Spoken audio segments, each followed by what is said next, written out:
बिजली की आंख मचोली इस वक्त पूरे जम्मू कश्मीर के अंदर एक बड़ा मामला बनकर के सामने आ रही है और इस तरह से बिजली आई बिजली गई। यह बात यहां पर बिल्कुल आम हो जाती है और सर्दियों के आते ही यहां पे जम्मू कश्मीर के अंदर, खासकर अगर हम कश्मीर खित्ते की बात करें तो मौसम सरमा का कहर कुछ ऐसा होता है जिसमें सबसे बड़ी दिक्कत यहां पर बिजली के हवाले से होती है। इस हवाले से आए रोज हर इलाके से यह शिकायत मौसूल होती हैं कि उनके इलाके में गुप्त अंधेरा छाया हुआ है। सरकार की तरफ से इस बार बारहा बताया गया और लेफ्टिनेंट गवर्नर की तरफ से भी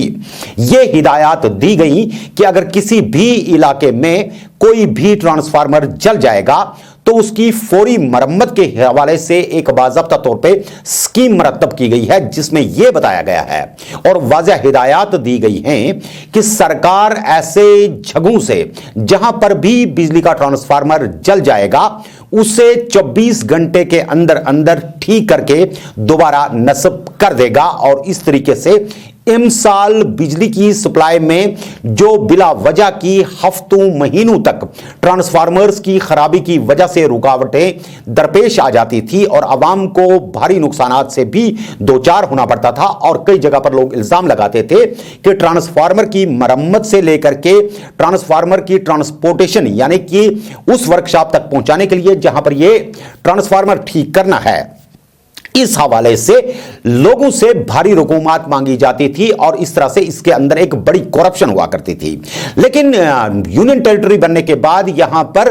बिजली सेक्टर को अगरचे एक अलग नाम दिया गया, इसको पावर डेवलपमेंट डिपार्टमेंट का नाम भी बदल दिया गया, लेकिन एक बड़ी बात यह जरूर देखने को मिली कि इसमें कुछ नई चीजें लाने की भी कोशिश की गई। यह भी अफवाह हो गई कि यहां पर डिजिटल मीटर्स लगेंगे, यानी कि जिस तरह से आप अपने मोबाइल फोन को चार्ज करते हैं एक सिम कार्ड जैसा होगा आपके पास, आपके घर के बाहर लगा हुआ एक मीटर के अंदर, जिसमें आप बाज़ाब्ता तौर पर जितनी बिजली इस्तेमाल करेंगे उतना पैसा भरेंगे और जब आपका पैसा खत्म हो जाएगा आपकी बिजली चली जाएगी और फिर अपनी हैसियत के हिसाब से आप इस बिजली को दोबारा रिचार्ज कर सकते हैं और बिजली बहाल हो जाएगी। बहरकैफ इस मामले को लेकर के यह भी बताया गया कि तजुर्बाती तौर पर शहरी श्रीनगर और दीगर कुछ इलाकों में इसकी शुरुआत की जाएगी। कई एक जगहों पर शुरुआत अब करनी शुरू भी कर दिया सरकार ने और कई जगह पर केबल्स को बिछा भी दिया गया है। लेकिन अब मामला यह है कि क्या वाकई तौर पर इस वक्त जो मौसम सरमा की आमद के साथ ही यहां पर बिजली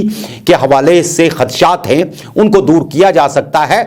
यहां पर बिजली के महकमे के अंदर जो माहिरीन मौजूद हैं उनका यह मानना है कि लोग बिला वजह और बहुत ज्यादा बिजली का इस्तेमाल करते हैं, नाजायज तरीके से इस्तेमाल करते हैं। इसकी वजह से ट्रांसफार्मर्स जो हैं वो बहुत ज्यादा ओवरलोडेड हो जाते हैं, जिसकी वजह से इसमें न सिर्फ जलने के खतरे हो जाते हैं बल्कि इनको कट देना पड़ता है। इसी मामले को लेकर के अगर हम बात करते हैं रिसीविंग स्टेशंस की, तो उनमें जो ट्रांसफार्मर्स लगे हुए हैं बताया जाता है कि उनकी कैपेसिटी उतनी ज्यादा नहीं है जितनी होनी चाहिए। जो पावर आगे जरूरत है उसके हवाले से बहुत ज्यादा कम है, आगे लोड ज्यादा बढ़ता है, तो इसकी वजह से पूरा जो रिसीविंग स्टेशन की मेन लाइन आती है वहीं पर ट्रिप हो जाता है तो बिजली चली जाती है। नाज़रीन किराम, आपको बताते हैं कि जम्मू कश्मीर के अंदर आलस टैंक से लेकर के दीगर मकामात को कैपेसिटी बढ़ाने के हवाले से आए रोज यहां पर बातें की जाती हैं और यह भी बताया जाता है कि इमसाल जो बिजली की बढ़त है वो देखने को मिलेगी और इस हवाले से जो शेड्यूल है उसमें भी अब 12 घंटे 18 घंटे की कटौती की बात नहीं की गई। 7.5 घंटे की कटौती उन इलाकों में जहां पर मीटर्स नहीं है और 4.5 घंटे की कटौती वहां पे जहां पर मीटर्स नस्ब करने की बात की गई है। लेकिन मामला यह आ जाता है कि क्या वाकई तौर पे हमारी बिजली की जो तरसील है ये रस्तों में कहीं पर जाया हो रही है? क्या वाकई तौर पे हमारा निजाम उतना बेहतर है कि अगर हमारे पास कटेलमेंट भी होती है उसके बाद भी बिजली जो है वो बराबर जितनी आपको पावर स्टेशन से निकलती है, जहां पर आपका ये प्रोजेक्ट है, पावर प्रोजेक्ट से लेकर के रिसीविंग स्टेशन तक आप आ जाइए, रिसीविंग स्टेशन से जब आप मिनी रिसीविंग स्टेशन पर आते हैं जहां पर पावर ग्रिड से आपकी लाइंस आती हैं आपके छोटे मोटे रिसीविंग स्टेशन तक, वहां पर सप्लाई लाइंस कैसी आ रही हैं, खंभों की कैपेसिटी क्या है, तारों की कैपेसिटी क्या है, और उसके बाद जब हम बात करते हैं तरसीली लाइनें जो घरों की तरफ जाती है, जिनको हम एलटी लाइन्स के नाम से जानते हैं, क्या ये लाइनें सही मानों में वो हैं जो होनी चाहिए? जी हां, हम ये कहेंगे कि सैकड़ों इलाके ऐसे होंगे जहां पर इस तरह की तारें नहीं हैं, यानी कि इन तरसीली लाइनों की इतनी ज्यादा खस्ता हालत है या खंभों की इतनी ज्यादा खस्ता हालत है कि कई जगहों पर ये आपको दरख्तों की टहनियों पे मिलेंगी ये तरसीली लाइनें, और कई इलाके ऐसे हैं जहां पर इन लाइनों को 3-4 लाइंस बना करके, यानी कि एक ही तार में से जो 5 या 6 बांध लगे होते हैं उनको अलग अलग कर दिया जाता है, और इस तरह से दूसरे घर तक बिजली पहुंचाने के लिए इस तार के 2 हिस्से कर दिए जाते हैं। यानी कि तरसील जो इसके अंदर कैपेसिटी थी 220 वोल्ट पावर की, तो वो 220 की जगह पर 100 भी जो है वो मेन जो आपका घर है वहां तक इसलिए नहीं पहुंचती क्योंकि ये करंट जाया हो जाती है।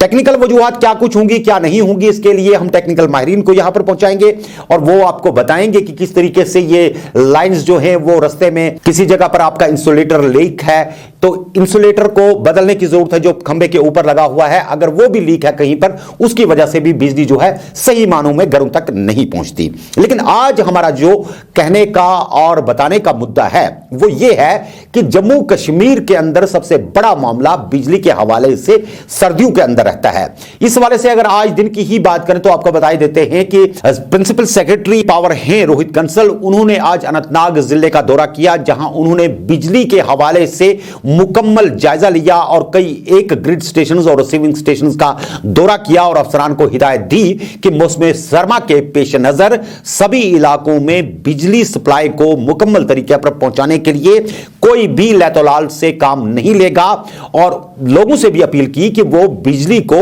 जरा ढंग से इस्तेमाल करें। अब मसला यह है कि यहां जम्मू कश्मीर के अंदर जब हम एक सार्फिन की बात करते हैं तो सार्फिन के भी ये इल्जामात होते हैं कि उन तक बिजली सप्लाई जो है सही मानों में उतनी नहीं पहुंचती जितनी उनको चाहिए। लेकिन सरकार का यह दावा है कि वो यहां पर सब्सिडी रेट पर जो है बिजली फराहम कर रही है। अगर दीगर रियासतों की तरह जम्मू कश्मीर के सार्फिन को यह बिजली खरीदनी पड़े तो वो अपनी कैपेसिटी के हिसाब से उतनी ही बिजली खर्च करेगा जितना उसे जरूरत होगी, क्योंकि ये फिर हजारों की तादाद में जो ये कह सकते हैं कि हजारों रुपए एक घर का खर्चा हो जाएगा महीनों का बिजली बिल के हवाले से। किसी का 3000 4000 की जो बिल है वो भी आ सकती है अगर सिर्फ मीटराइज रेट पर ही देखें। लेकिन चूंकि मामला यह है कि पहले हमारे जम्मू कश्मीर के अंदर बिजली है कितनी, यह एक बड़ा मसला है। जहां हम इस वक्त उड़ी पावर प्रोजेक्ट की बात करते हैं, उड़ी में अगर हम देखते हैं उड़ी सिविल का फेज 1 फेज 2 की बात करते हैं और उसके बाद अपने जो पावर छोटे मोटे प्रोजेक्ट्स हैं उनकी बात करते हैं, mini hydro electric power projects जो है जब हम उनकी बात करते हैं तो कुल मिलाकर के बहुत सारे पावर प्रोजेक्ट्स हैं जो जम्मू कश्मीर के अंदर है। इसके साथ साथ अगर हम देखते हैं जम्मू खित्ते के अंदर चुनाव में तो वहां पर भी बड़े बड़े पावर प्रोजेक्ट्स हैं। अगर ये सारी बिजली हम एक जगह पर जमा करके देखते हैं तो जम्मू कश्मीर की जरूरियात से ज्यादा जो बिजली है वो यहां पे जनरेट भी हो रही है, लेकिन ये डायरेक्टली पावर जो है ये पावर कॉर्पोरेशन ऑफ इंडिया को चला जाता है और ये नॉर्दर्न ग्रिड को बिजली चली जाती है, जिसकी वजह से वापस जो रिवर्स पावर है वो यहां की तरफ आता है, जिसको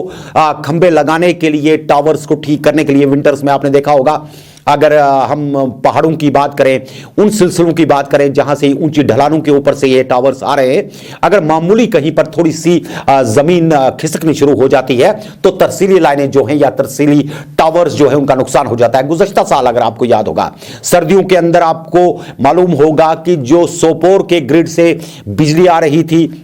या दीगर ग्रिड से पावर आ रहा था बारामूला जिला के बेशतर इलाकों में गुलमर्ग समेत, वो सारे के सारे इलाके बडगाम जिला और उसके मुंसलिक इलाके जो हैं वो सारे के सारे बिल्कुल गुप अंधेरे के अंदर चले गए, क्योंकि टावर्स कई जगह पर अपनी जगह से खिसक गए थे, जिसकी वजह से उन टावर्स को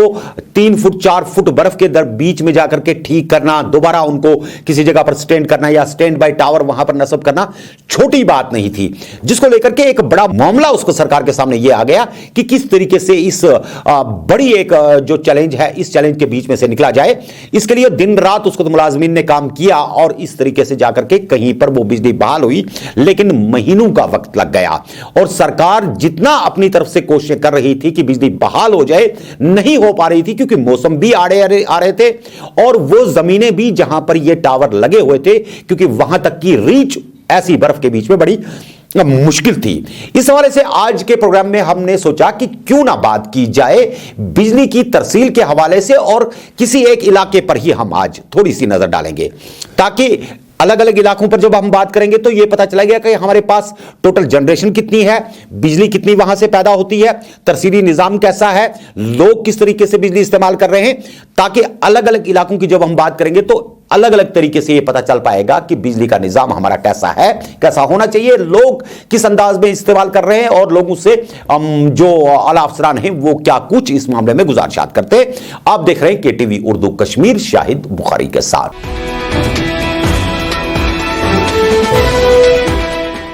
जी हां नाजरीन, आप देख रहे हैं केटीवी उर्दू कश्मीर शाहिद बुखारी के साथ। नाजरीन किराम, आज के प्रोग्राम में हम बिजली के हवाले से, तरसील के हवाले से, सर्दियों में बिजली की आंख मचोली और यहां के अवाम के मुश्किलात के हवाले से बात कर रहे हैं। हमने सोचा कि क्यों ना हम अपने प्रोग्राम में अब सेगमेंट वाइज बात करें अगर अलग अलग अजला की, जिन अजला के अंदर इस वक्त लोग अलग अलग मामलात को लेकर के बिजली के हवाले से एहतिजाज भी करते हैं, कई जगह पर अपनी शिकायत भी दर्ज करते हैं, कई जगह पर यह भी बताया जाता है कि इन इलाकों में सुबह से शाम तक बिजली गायब रहती है और कई इलाके ऐसे हैं जहां से यह बात भी बताई जाती है कि बिजली के निजाम में थोड़ी बेहतरी तो आई थी, लेकिन तरसीली लाइनें जो हैं वो उस प्रकार की नहीं है जैसी होनी चाहिए थी, जिसकी वजह से मामूली हवा हो जाए, थोड़ी सी बर्फबारी हो जाए तो बिजली जो है वो गायब हो जाती है। अगरचे सरकार की तरफ से ट्रांसफार्मर को 24 घंटे में वापस लाने के लिए गाड़ी भी रखी गई, इंतजामात भी किए गए हैं, लेकिन कई जगह ऐसी हैं जहां पर बिजली के तरसीली निजाम को लेकर के आवाम परेशान है कि इमसाल भी उन्हें बहुत ज्यादा मुश्किलात का सामना करना पड़ेगा। क्यों ना बात की जाए, आज हम शुरुआत करते हैं गांदरबल जिले से और देखेंगे कि गांदरबल जिले के अंदर जो हमारा तरसीली निजाम है वो क्या कुछ है। बताया जाता है कि गांदरबल के अंदर कई पावर प्रोजेक्ट्स भी मौजूद हैं और अपने जमाने में काफी उनका नाम भी रहा। यह भी समझा जाता था कि गांदरबल के अंदर जितनी बिजली पैदा होती है, शुरुआत की हम बात कर रहे हैं, तो उससे न सिर्फ गांदरबल जिले को बल्कि कुछ और अजला को भी बिजली फराहम की जा सकती थी, क्योंकि यह बिजली जो है इन्हीं इलाकों के अंदर जो है वो इस्तेमाल की जानी थी। और इस हवाले से क्या कुछ वहां पर जो प्रोडक्शन है पावर की वो कितनी है, कुल मिलाकर के निजाम किस प्रकार से चल रहा है, लोगों की शिकायतें भी हैं, उन हवाले से भी बात करेंगे। लेकिन आपको यह बात भी बताए देते हैं कि आज हमारे नुमाइंदे ने न सिर्फ गांदरबल इलाके के सभी जितने भी पावर प्रोजेक्ट्स हैं उनके हवाले से जाकर के मौके पर अक्सबंदी की, बल्कि इसके साथ साथ उन्होंने एग्जीक्यूटिव इंजीनियर पीडीडी से भी बात की, मिस्टर आफ्ताब से, और यह पूछने की कोशिश की कि एक तो लोगों को बिजली सही कब मिलेगी और साथ में यह भी बता दीजिए कि कुल मिलाकर के इस वक्त जो सूरत हाल है इसके बीच में आप गांदरबल जिले को कहां पर देखते हैं और लोगों के हवाले से जो उनकी शिकायत है उनके हवाले से आप क्या कुछ करना चाहते हैं, किस प्रकार से आपका निजाम रहेगा। जो मिस्टर आफ्ताब हैं पीडीडी के वहां पे एग्जन, तो उन्होंने बात करते हुए हमारे नुमाइंदे को कुछ यूं बताया। मौजूद है executive engineer PDD Ganderbal Aftab साहब से हम ये आज इनसे जानना चाहेंगे कि बिजली की काफ़ी किल्लत है डिस्ट्रिक्ट गांदरबल में। यहाँ पे जो बिजली की आंख मचोली है वो हर इलाके से ये शिकायतें आती हैं कि बिजली की आंख मचोली का सिलसिला जो है वो शाम से ही शुरू हो जाता है और बेशतर इलाके जो है डिस्ट्रिक्ट गांदरबल में जहाँ पे जो बिजली के लाइनें हैं वो खंभों के बजाय दरख्तों से लटकी हुई है। क्या बात है, क्या करते हैं आप इसमें? सर आफ्ताब साहब, आपका केटीवी उर्दू में आपका बहुत बहुत शुक्रिया बात करने का। सबसे पहले मैं आपका शुक्रिया अदा करता हूं कि आप यहां आए हैं और बात यहां से स्टार्ट करेंगे कि आपने कहा आंख मचोली जो है, मैं ये वसूख से कह सकता हूं कि गांदरबल डिस्ट्रिक्ट जो है पिछले 1 साल से जब से हमें अलस्टेंग ग्रिड आया है, सबसे बेहतरीन पावर अगर वैली में कहीं मुझे लगता है मिलती है तो वो गांदरबल में है। और यहाँ हमारी जो कटेलमेंट है वो भी हम मिनिमम कर रहे हैं 4.5 घंटे कर रहे हैं या मैक्सिमम 5.5 घंटे कर रहे हैं। तो हमारा फीडर भी अगर आज की डेट में देखेंगे 56 फीडर हैं जो ईडी गांधरबल को पर्टेन करते हैं, सब के सब फंक्शनल हैं। और अगर हम डीटी ओटेज देखें तो मेरे कल में सिर्फ 3 डीटी ओट थे जो कल की डेट में आए, जिनको हम आज ज़ीरो कर देंगे वापस हम। और हमारा ये रहता है हमें, क्योंकि ऑनरेबल एलजी साहब की जो डायरेक्शंस है, हमारे प्रिंसिपल सेक्रेटरी या एमडी साहब, चीफ साहब की जो डायरेक्शंस हैं, हमने जो भी ट्रांसफार्मर डैमेज होता है विद इन अर्बन हमें उसको 24 आवर में रिप्लेस करना है, एंड विद इन जो हमारा रूरल है और उसको 48 आवर्स में रिप्लेस कर रहे हैं। हम उसी के हिसाब से काम कर रहे हैं और इंशाल्लाह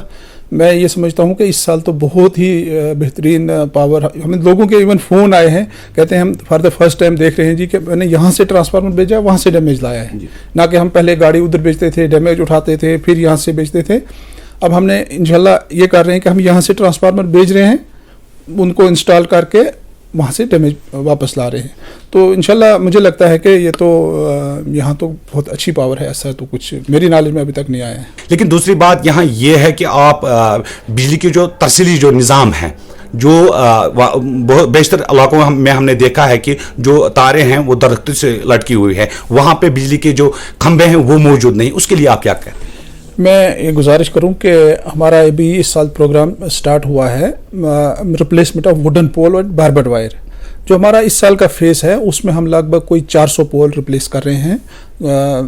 आइडेंटिफाइड जो फेज़ फर्स्ट में इलाके हैं उनमें कर रहे हैं। अब ये फेज़ मैनर में है, जहाँ भी वुडन पोल होगा होल एरिया को वुडन पोल फ्री बनाना है और बारबेड वायर फ्री बनाना है। वो हमारा प्रोग्राम इस वक्त चल रहा है और काम हो रहा है। इस सीज़न में हम इंशाल्लाह लगभग 500 पोल जो हैं वो कर रहे हैं। इसी तरह फेज मैनर में हम इनको सबको ख़त्म कर रहे हैं। तो आफ्ताब साहब, ये भी शिकायत कुछ लोग कर रहे हैं कि पिछले महीने जो उनके बिल्स आ गई थी, किसी के 108 रुपये की बिल आ गई थी और इस बार धड़ाधड़ उनको 355 रुपये बिल आ गई, वो परेशान हो गए कि ये क्या वजह है? मैं अर्ज़ करूँ कि देखो, ये बिजली जो भी जलाता है इसकी एक काउंटिंग होती है कि हमने किस इलाके में किस फीडर पे कितनी बिजली दी और ये कितने पैसे की दी या कितने रुपए की दी। उसी हिसाब से हम देखते हैं, क्योंकि लोगों के एग्रीमेंट पुराने एग्रीमेंट थे 0.25 जो थे, जो कोई आज की डेट में एप्लीकेबल ही नहीं है। आज की डेट में आपको किसी भी जो मिनिमम बिल्कुल जिसके दो मतलब एक सिंपल घर होगा, ये तो 350 कह रहे हैं, आधा किलोवाट आ गया आपके 2 या 3 लैंप। तो कौन सा घर है जहां आज हीटर भी है, गीज़र भी है, बॉयलर भी है और ब्लोअर भी होता है। तो हम तो अगर लोगों की लोड के हिसाब से अगर हम बिलिंग करें तो ये तो कम से कम भी 5-6 हज़ार रुपये एक घर को जाएगा। लेकिन आफ्ताब साहब, यहाँ पर ये बात है कि कुछ लोग बहुत गरीब हैं जिनके जो 5 अगस्त के बाद जो यहाँ हालात पैदा हो गए उसके बाद में मजदूरी नहीं है, तो वो लोग जिनको 108 रुपये फीस थे और उनको भी 355 रुपये फीस हो गया। क्या आप उनके लिए क्या करना चाहते हैं? बहुत गरीब लोग हैं। मैं अर्ज करूं कि देखो, पहले ये था पावर डेवलपमेंट डिपार्टमेंट, अब ये है पावर डेवलपमेंट कारपोरेशन का मकसद ही होता है कि जो अर्न करना है वही खर्च करना है। ठीक है, तो बिजली तो खरीद के आती है। अब इसमें जब अगर ये तो गवर्नमेंट का मसला है, गवर्नमेंट की तरफ से हमें कोई ऐसी इंस्ट्रक्शन नहीं है, इसमें बीपीएल या एपीएल का कोई वो चक्कर नहीं है।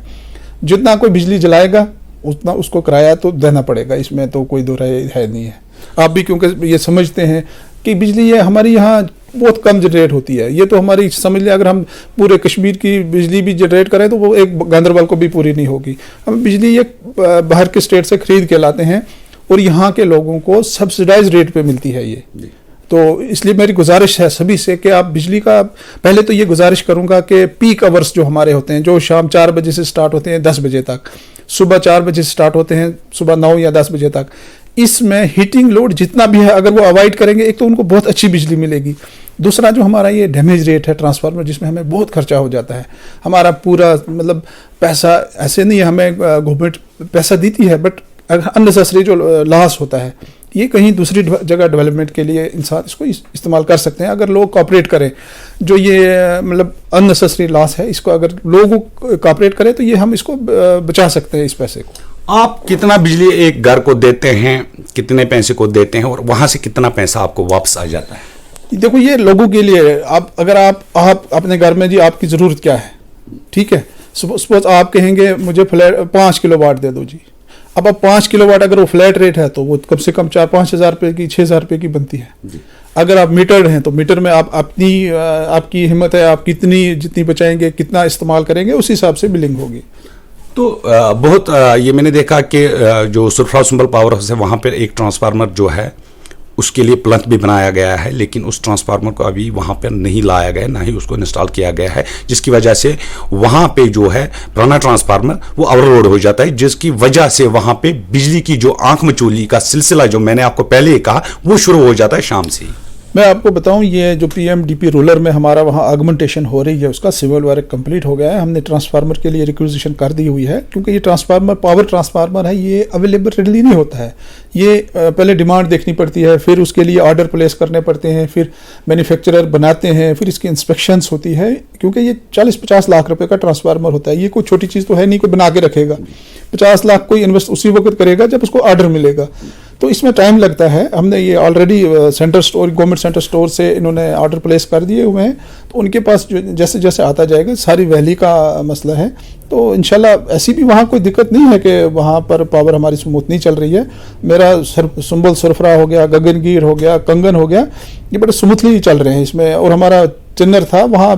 लास्ट ईयर थी प्रॉब्लम, इस साल हमने वहाँ पर 6.3 का एडिशनल ट्रांसफार्मर लगाया है, वहाँ भी बड़ा फर्स्ट क्लास चल रहा है। तो अब आप अपने ज़रिए से आवाम से क्या अपील करना चाहते हैं कि जैसे आपने कहा कि बिजली वो गलत तरीके से जो इस्तेमाल करते हैं, उनके लिए आपकी मैसेज क्या रहेगी?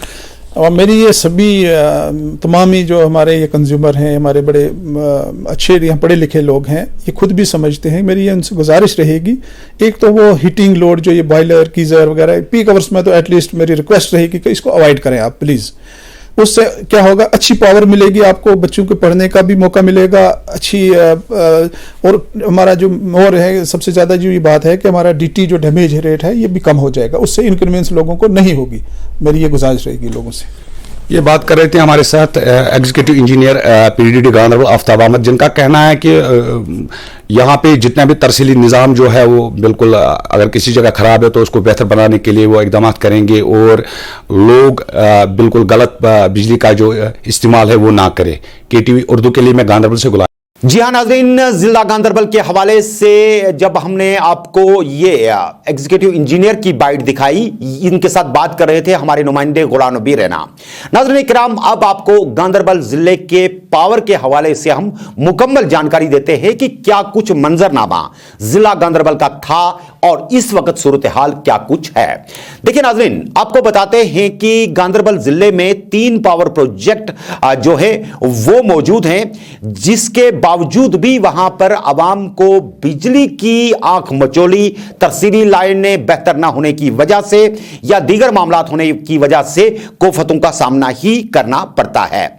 महकमे के अंदर जो आला हुकाम बैठे हुए हैं, उनका कहना है कि लोग अगर बिजली को सही तरीके से इस्तेमाल करेंगे तो जिले में बिजली की किल्लत पर काबू पाया जा सकता है। जी नाज़रीन इकराम, आपको बता देते हैं कि 22 मेगावाट अपर सिंध पावर प्रोजेक्ट को सुंबल में 1971 में कमीशन किया गया था और आज इससे सिर्फ 8 मेगावाट बिजली फराहम की जा रही है, जबकि 105 मेगावाट जी साहिब पावर प्रोजेक्ट जो कि 2002 में कमीशन किया गया था, इसके बारे में बताया जाता है कि 105 मेगावाट का तो कमीशन किया गया था, लेकिन इस वक्त जो इससे बिजली दस्तयाब हो रही है वो सिर्फ 30 मेगावाट है। और इसी तरह से अगर हम गांधरबल पावर प्रोजेक्ट की बात करते हैं तो सन 1995 में कमीशन किया गया यह पावर प्रोजेक्ट भी आखिरी सांसें ले रहा है और इससे सिर्फ 9 मेगावाट जो बिजली है वो सार्फिन को फराहम की जा रही है। और यह पावर प्रोजेक्ट गुज़श्ता 9 माह से बंद है, क्योंकि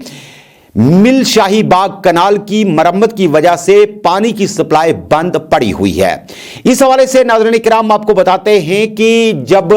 आज आफ्ताब अहमद जो यहां पर एग्जीक्यूटिव इंजीनियर पीडीडी है, जब उन्होंने हमारे नुमाइंदे से बात की थी तो आपने देखा कि अपनी बातचीत के दौरान वो बता रहे थे कि वो पावर के हवाले से काफी ज्यादा मुतमईन है, लेकिन असल मामला यह है कि जहां पर आपकी बिजली बन रही है, जहां से आप अच्छी खासी बिजली पूरे गांदरबल को दे सकते थे और गांदरबल की सारी जरूरियात पूरी कर सकते थे। लेकिन इस वक्त जो आपके पास टोटल प्रोडक्शन है वो इतनी कम हो गई है। आखिर कम क्यों हो रही है? इस चीज को देखने के लिए यहां पर बाज़ाब्ता तौर पर अगर इस पावर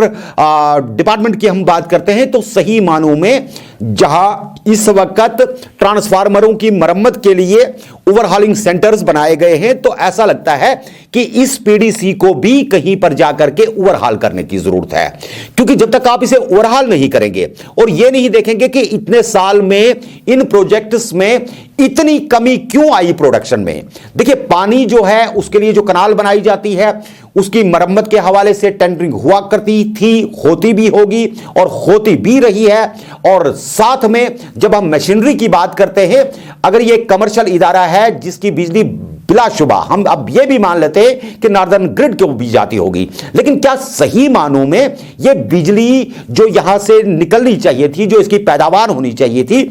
वक्त के साथ साथ और तरक्की के दौर के साथ साथ यह बढ़ना चाहिए था, इसमें इजाफा होना चाहिए था। लेकिन बदकिस्मती यह है कि यहां पर गंगा ही उल्टी बह रही है। उल्टा यह है कि सन 2002 के प्रोजेक्ट में, 1995 के प्रोजेक्ट में,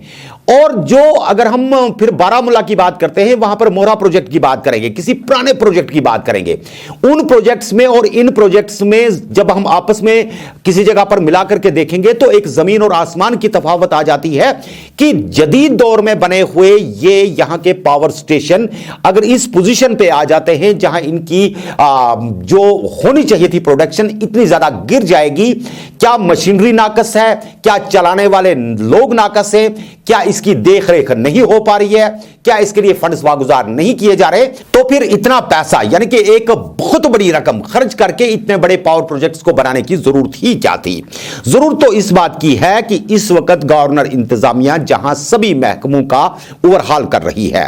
और इस महकमे की तरफ अगर खुसूसी तवज्जो दी जा रही है तो इस महकमे को सही मानों में ओवरहॉल करने की जरूरत है, क्योंकि यह असासा आपका है। जब यह असासा सही मानों में अपनी मिकदार के हवाले से बराबर आपको बिजली देगा तो आपको शायद बार बार जाकर के नॉर्दर्न ग्रिड के सामने हाथ नहीं फैलाने पड़ेंगे और यहां के जो नौजवान हैं वो भी सनती शोबे में जाकर के तरक्की कर सकते थे क्योंकि उनके पास बिजली भी रहती। लेकिन यहां सिर्फ अफसरान की तरफ से एक ही बयान आता है कि बिजली का कम इस्तेमाल करिए, जितनी है हम दे सकते हैं उतनी दे रहे, इतनी बिजली हम बाहर से मंगा रहे हैं। लेकिन कोई इनसे यह सवाल नहीं करता कि जो आपकी यहां पर अपनी बिजली बना करती थी उसका क्या हो रहा है। जो बिजली यहां की पैदावार थी इसमें जो इतनी गिरावट आ रही है क्यों आ रही है? जो आपके पावर प्रोजेक्ट इतने खस्ता हो रहे क्यों हो रहे हैं? इसकी तरफ एक नजर दौड़ाने की जरूरत है और मरकजी सरकार उम्मीद करते हैं कि इस मामले की तरफ फौरी तौर पर गौर करके बाज़ाब्ता तौर पर कमिटीज बनाएगी जो देखेगी सभी इन पावर प्रोजेक्ट्स का मुआयना करने के बाद एक सर्वे किया जाएगा जिसमें यह देखा जाना चाहिए कि किस तरीके से इसकी प्रोडक्शन कम हो रही है, किस तरीके से हम इसमें बढ़ोतरी कर सकते हैं। और साथ साथ इन्हीं कनाल्स के आसपास छोटे मोटे मिनी हाइडल पावर प्रोजेक्ट बनाए जा सकते हैं जिससे इलाकाई सतह पर इनकी जरूरियात को हम पूरा कर सकते हैं। बैरकैफ आज हम बिजली के हवाले से बात कर रहे थे और बात की हमने गांदरबल जिले की। इंशाल्लाह कोशिश करेंगे कि अगले कुछ प्रोग्रामों में हम बारामूला जिले के हवाले से भी बात करेंगे, अनंतनाग जिले के हवाले से भी बात करेंगे और बडगाम जिले के हवाले से भी बात करेंगे, दीगर अजला के हवाले से भी बात करेंगे, बांडीपुरा की भी बात करेंगे और साथ साथ फिर देखेंगे कि जो हमारे दीगर अजला है उनमें कितनी कैपेसिटी है, किस किस जगह पर पावर प्रोजेक्ट्स बन सकते हैं, टोटल कितने नाले बहते हैं, कहां पर मुमकिन है कि पावर प्रोजेक्ट्स को बनाया जाए ताकि एक सही ढंग से हम जम्मू कश्मीर के लोगों को न सिर्फ इस सेक्टर में रोजगार दे सके बल्कि 24 घंटे की बिजली फराहम करके यहां के तालीमी सेक्टर को, यहां के जो हम ये कह सकते हैं कि टेक्निकल सेक्टर को एक बड़ा सपोर्ट हम दे सकते हैं अगर सही मानों में इसका प्रयोग इस मकसद से किया जाए कि हमने इस कौम को थोड़ा आगे चलाना है। आप देख रहे हैं केटीवी उर्दू कश्मीर, शाहिद बुखारी के साथ।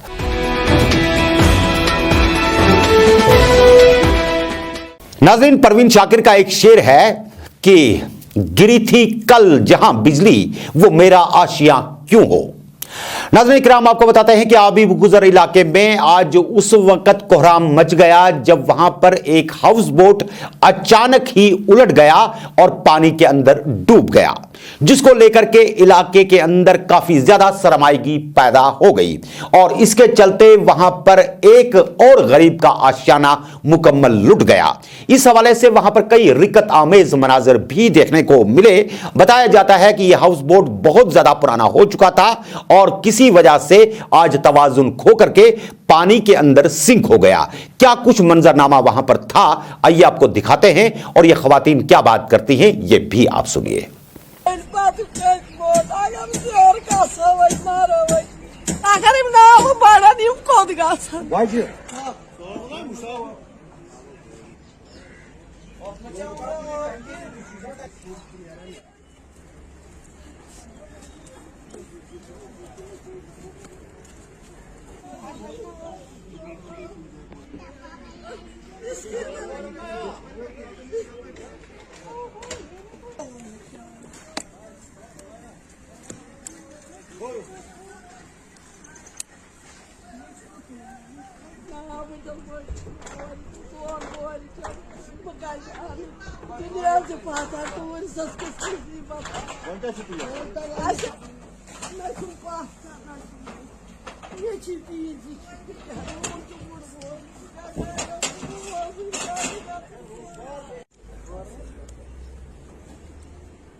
मी मनाव यथ ओत्र 2 बजे रोज गई लाइन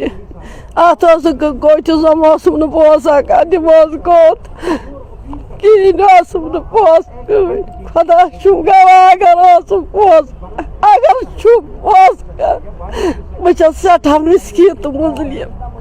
बह सठा मिस्किन तो मुजलिम मे 4 कोर बह कोत गस वन साथ सहर करान सह गो सहर